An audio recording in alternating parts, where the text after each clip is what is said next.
Good afternoon, everyone. I am Kathleen Podrosky with VTA's Community Outreach and Public Engagement, and we are here today to discuss the proposed biannual budget.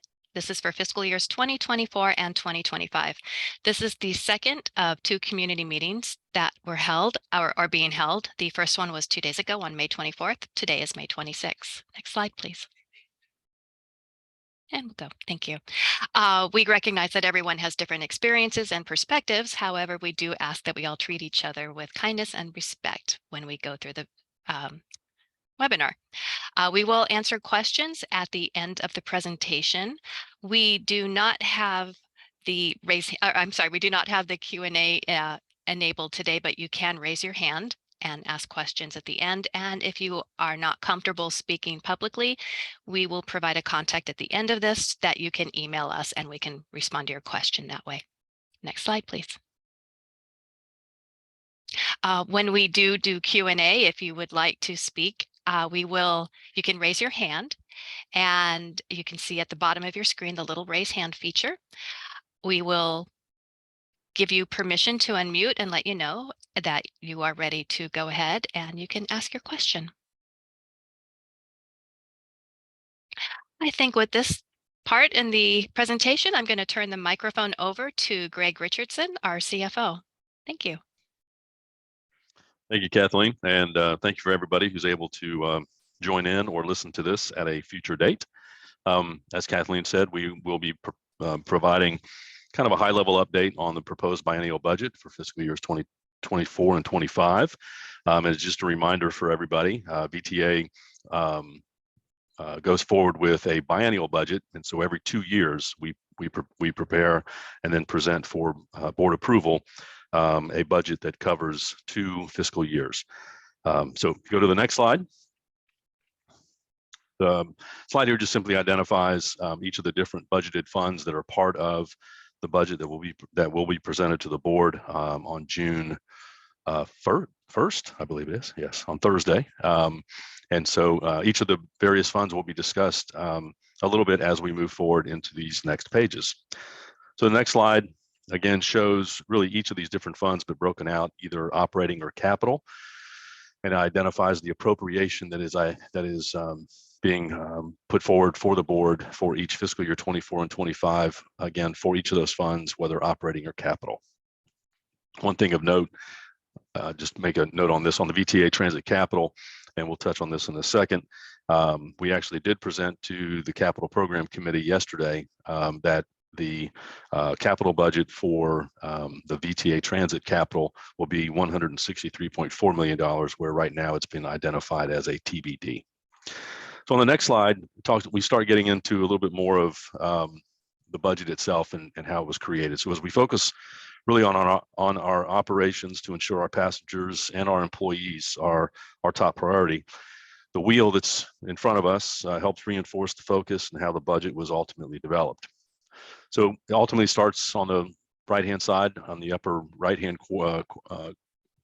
corner of Operation Focus. And as you move to the left, invest in our people. And so this is where we want to do training, recruiting, hiring, overall retention, and then the class and compensation study is also in process. As you move down around the wheel, you get to build necessary support. And this is where we are ensuring that divisions are equipped to support each other and ultimately operations. This will be in the form of human capital, technology, and overall communication efforts. As you continue around the wheel, you get to promote healthy work environment. And this is where we have work going on with the climate and culture, overall safety and security, again, a focus on training, employee recognition and engagement, and then also addressing from both an operations and a capital perspective, addressing facilities across all of VTA. So this would be all of the yards, break rooms, meeting rooms, in-route break facilities, everything that touches our employees. We want to make sure that the environment is healthy and conducive for them in wanting to do the work that they need to do. And then as you move up on this wheel towards exceed passenger expectation, that will always be a focus for us as we move forward. And this will be in the form of bus stop improvements, light rail platform improvements, passenger information, ensuring that the information is flowing well, and then also safety and security again. So as we move to the next slide, we start getting into some of the numbers. And so for this particular slide, we're talking about revenues on the VTA transit side. And then the chart basically shows each individual or each category of revenues, and then with that projected numbers for fiscal year 23, and then the proposed budget for both fiscal year 24 and 25. And then a pie chart to the right also identifies the percentage of each of those categories for the FY24 proposed budget. So when you look at the numbers, total revenues for fiscal year 24, $603 million. For fiscal year 25, about $624 million. Each of those for fiscal year 24 is about a 4.3% increase over fiscal year 23. And then for fiscal year 25, about a 3.4% versus fiscal year 24. Things of note on the fare side, we're actually reflecting a decrease compared to fiscal year 23. This is more a factor of the average fare that we're going to be assuming for fiscal year 24 and 25 compared to where the average fare is today. And it's not an indication of any reduced ridership. On the STA side, there is an increase being shown here. It's more about the FY23 projection was an original projection. It's actually been updated over the last couple of weeks, and it'll ultimately be shown accordingly in the final budget book when it's prepared. But for fiscal 23, that $30.5 million for STA will actually be closer to $45 million. And so therefore it will be much more in alignment with the 24 and 25 proposed amounts. And then the other category, the actual other category, main items in this group are the Measure A, debt repayment, state and federal grants, and then investment earnings. And the main driver for a roughly $10 million increase for fiscal year 24 is in our investment earnings category. Simply results from rates of return that we're expecting from Treasury securities. We'll have increased substantially versus what we historically have seen. And so we expect that to be continuing for 24 and 25. So the next slide in correspondence with revenues is the expense side. So from an expense perspective, total for fiscal year 24, $601.5 million, and for fiscal year 25, $623.6. And as you can see, 83.3% of the cost is related to service delivery, and we'll touch on that on another slide. But for this one, just like to highlight the changes you're seeing in the contract services. This category basically represents budgeted costs primarily for paratransit and the Altamont Corridor Express. So for paratransit, just simply anticipating an increase in our overall ridership, and with that increased costs overall. We're also budgeting, of course, for the full contract value for the not to exceed amount with our contract with MV Transportation. On the Altamont Corridor Express, the main thing here, and this is shared costs between ACE, for the ACE commuters between us, Altamont County CMA, and the San Joaquin Regional Rail Commission. Main driver in this is in fiscal years 22 and 23. Some of our costs were reduced since ACE commuter was able to receive federal dollars, and it effectively reduced their cost, and they passed that savings on to us. In fiscal years 24 and 25, those savings will not be in place as they were, and so therefore the full cost will be borne by VTA. Going to the next slide, we talk a little bit about service delivery. We talked on the last slide that it was at 83.3% of the total operating budget. And labor cost is about 72.7% of that total service delivery. And so when we talk about labor, overall, and when I say labor, the wages and benefits, overall wages are increasing due to negotiated rates across all union and non-represented employees for about approximately 4%. Vacancy rates are currently budgeted at about 8%, while currently we're running a vacancy rate of closer to 12%. And so that difference is actually going to create an increase in budget versus actual. Budgeted positions are increasing by about 26 positions across the agency to provide the necessary support to operations in all divisions. And then health benefits are going to be increasing from a budget perspective about 5% each year. Other items of note below the wages and benefits, from materials and supplies down to other operating expenses. Materials and supplies are increasing about $6 million, and the main driver of that is on our parts availability and overall utilization. Security increases about $2 million, simply related to the contract values associated with our sheriff's contract and the Allied Universal. Fuel and traction actually showing a decrease in that particular category, and that is mainly due to the diesel fuel rate that we're anticipating to go forward in 24 and 25 compared to the higher rate that we've seen over the last year and a half. And then for other operating expenses, significant items here are employee-related type expenses, training, workshops, things of that nature that we've increased substantially. Technology as well, as we try to make the move to cloud-based migration, and also enhancement and support for certain hardware and software.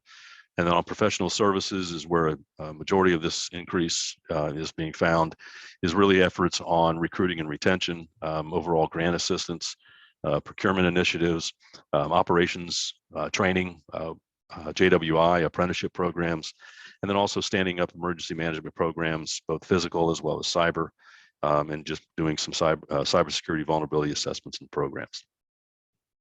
So as we go to the next slide, we talk a little bit about transit service level. And when we were referring to the labor costs on the previous slide, one driver of labor costs specifically for our bus and light rail operators is tied to our service level assumptions. And so the budgeted service level for fiscal year 24 and 25 remains the full service developed in the 2019 new transit service plan. And in fiscal year 23, we are projecting to not reach that full service level, which is one of the main reasons why you've got an increase in 23 versus 24. So the next slide is our 10-year projection. And one item of note that wasn't necessarily identified early in the presentation was for both fiscal years 24 and 25, we are proposing a balanced budget for both of those years. The numbers will change a little bit, but at the end, the operating balance for both 24 and 25 will basically net to zero. And you're seeing that happen for 26 through 33 in this particular projection.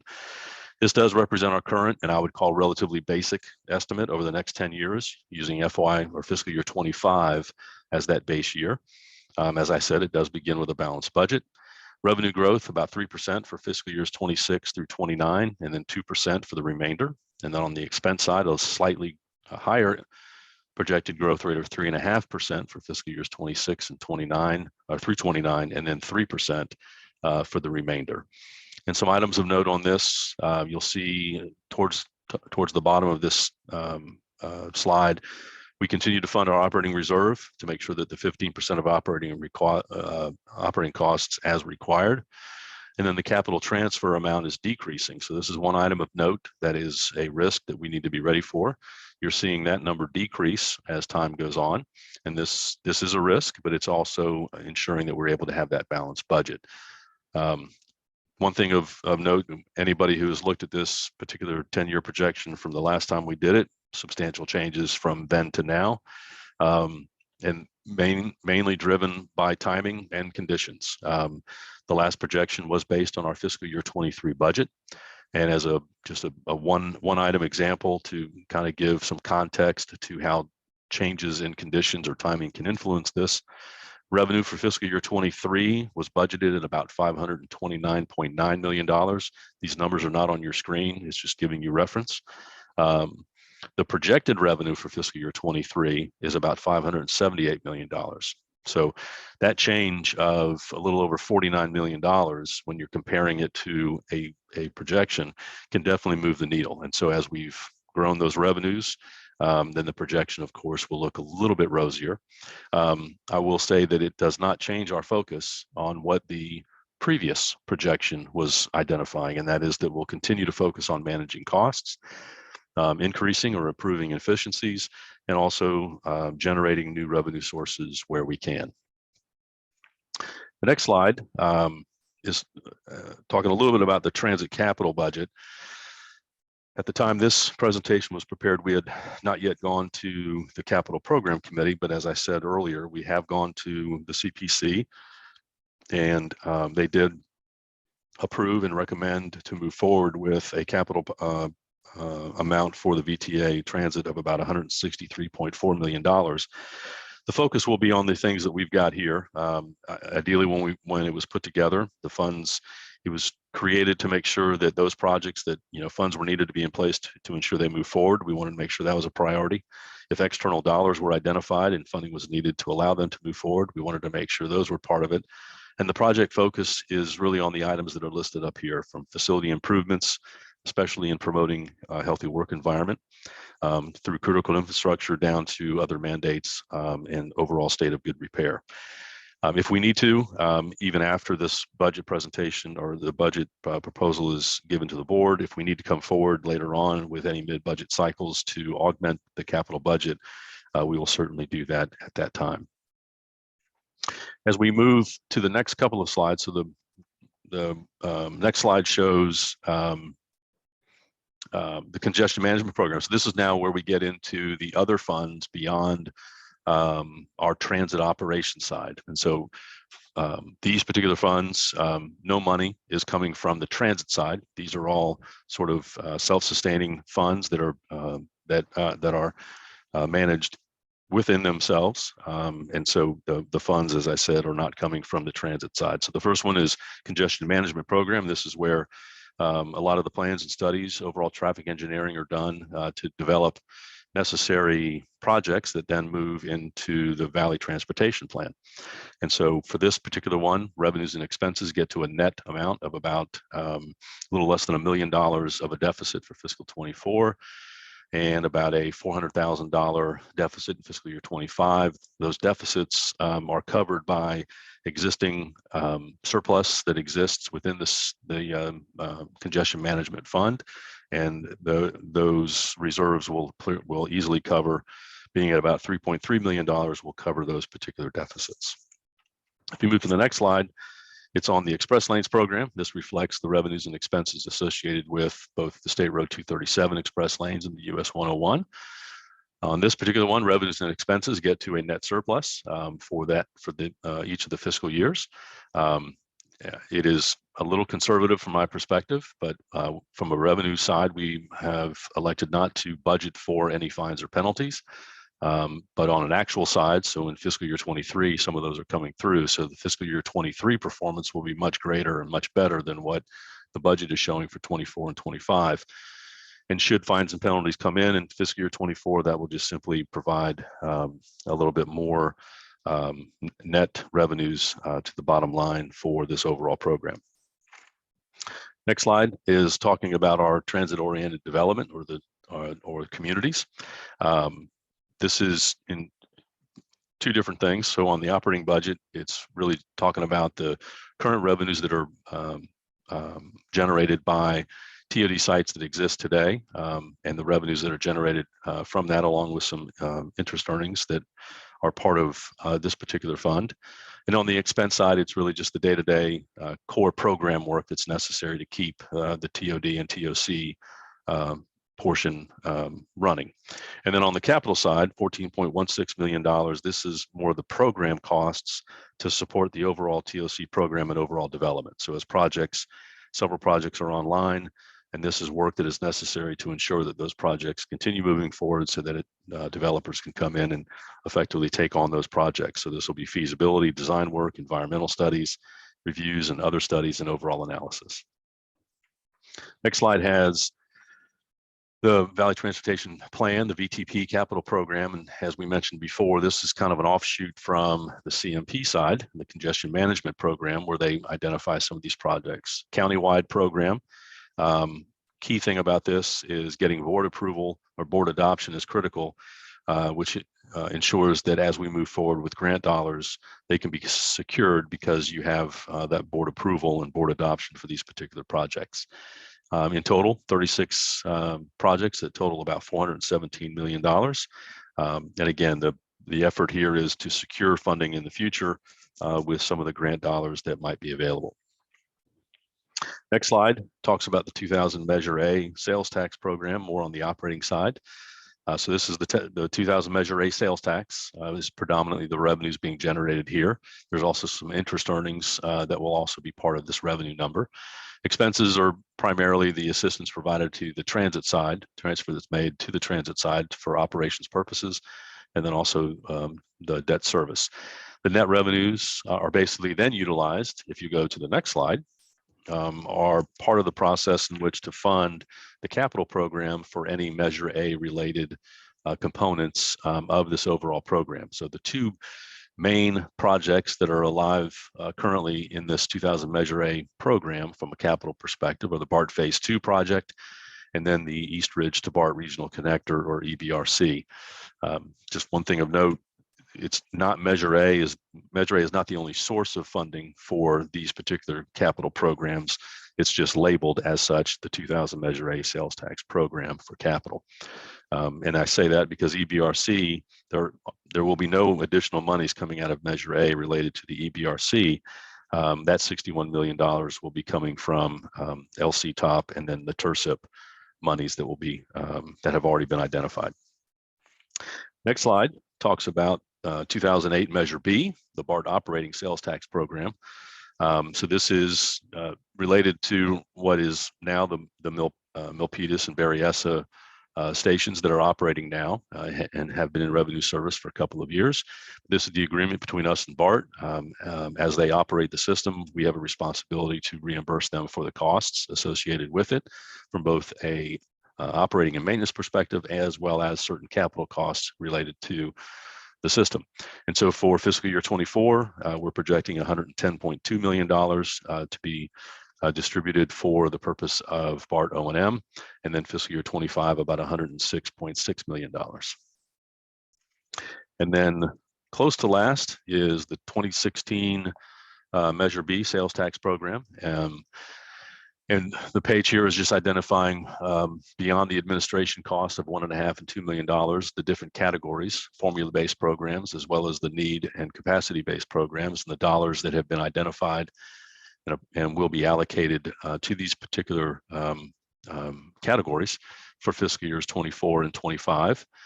This particular budget has been approved by the board, but it will be going to the June 1st meeting as part of the overall package to be again approved in the aggregate with the board. Total amount $907.8 million being identified for allocation for Measure B purposes. And then one of the last slides, I think, is just letting people know this used to have a lot more stuff on it, but we've whittled down all of the different meetings. So as Kathleen had said earlier, we had a meeting Wednesday for the community meetings, and so today is the last one for that purpose. And so hopefully the next and hopefully the last meeting that we'll have about any budget related topics for a while will be on June 1st when we do present the biennial budget to the board for adoption. And then I think the last slide just simply identifies the site to go to get the information as it relates to the proposed budget. Very soon, if it's not already, it will have updated recommended budget, which will go to the board. And then ultimately, when everything is done, we'll have the final version of the budget book that will also be available for folks later in this calendar year. And with that, Kathleen, I will turn it back to you and see where we go.